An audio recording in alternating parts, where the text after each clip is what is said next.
ইদানিং টাকা পয়সা ধন দৌলত না থাকলে কারো সম্মান লাভের আশা নাই।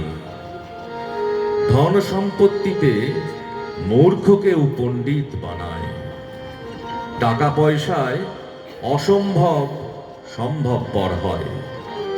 সুতরাং এখন সর্বত্র অর্থশক্তিরই পূজা। কিন্তু শ্রীরামকৃষ্ণ অর্থকে সব অনর্থের মূল জেনে ধাতুময় দ্রব্যের প্রতি এতটাই ঘৃণাপরায়ণ হয়েছিলেন যে কোনো ধাতুময় দ্রব্য তিনি স্পর্শ করতে পারতেন না। স্পর্শ করলে তার হাত অসাড় হয়ে যেত। তিনি এইরূপ ধনস্পর্শ লেশ শূন্য ছিলেন বলেই মহাধনীগণ তার দাসত্ব করে, তার জন্য বিপুল অর্থ ব্যয় করে আপনাদিগকে কৃতার্থ মনে করতেন। যিনি অর্থ চান না, অর্থ যে আপনা আপনি তার নিকট আসে, শ্রীরামকৃষ্ণই তার বড় উদাহরণ। তিনি গঙ্গার মধ্যে এক বুক জলে দাঁড়িয়ে এক হাতে মুদ্রা আর এক হাতে মাটি নিয়ে বলছেন, টাকা মাটি, মাটি টাকা, মাটি টাকা, টাকা মাটি, টাকা মাটি, টাকা মাটি, মাটি টাকা।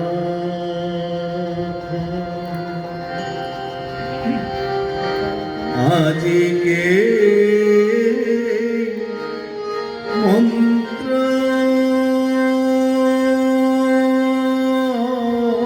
নিলাম,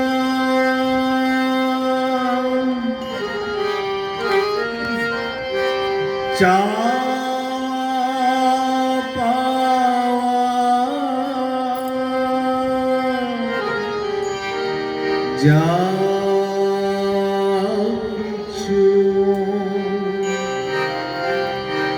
সবই মাতোর পায়ে দিলাম। টাকা মাটি, মাটি টাকা।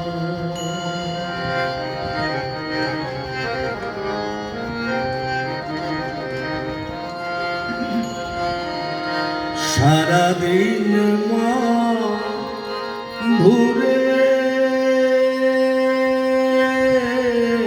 ফিরে দাঁড়ায় আছি নদী তীরে। ওগো হিসাব নিকাশ মিটিয়ে শেষে তোর চরণে সবই দিলাম।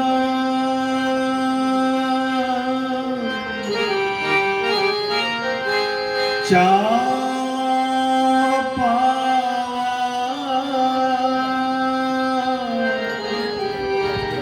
যা কিছু সবই মাতোর পায়ে দিলাম।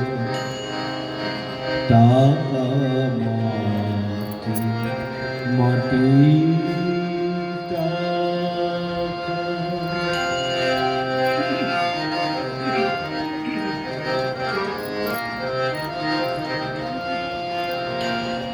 ভেবে দেখি যা করেছি কোনো কাজে লাগবে না রে। মরণ কালে ধুলি ছাড়া রবে না তোর কিছু ভাবে। তাই বলি মা, ও মা শ্যামা, মা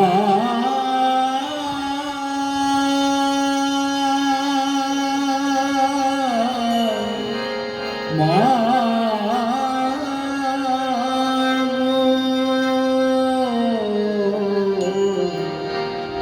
তাই বলি মা, ও মা শ্যামা, তোর চরণ ছাড়া করিস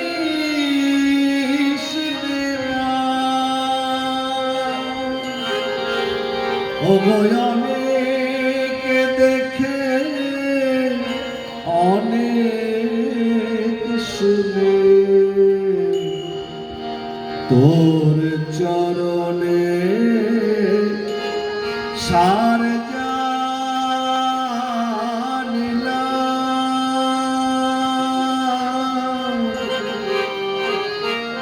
চাওয়া পাওয়া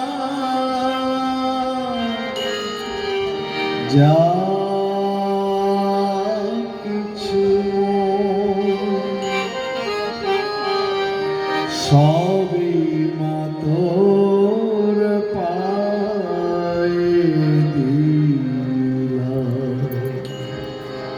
টাকা মাটি মাটি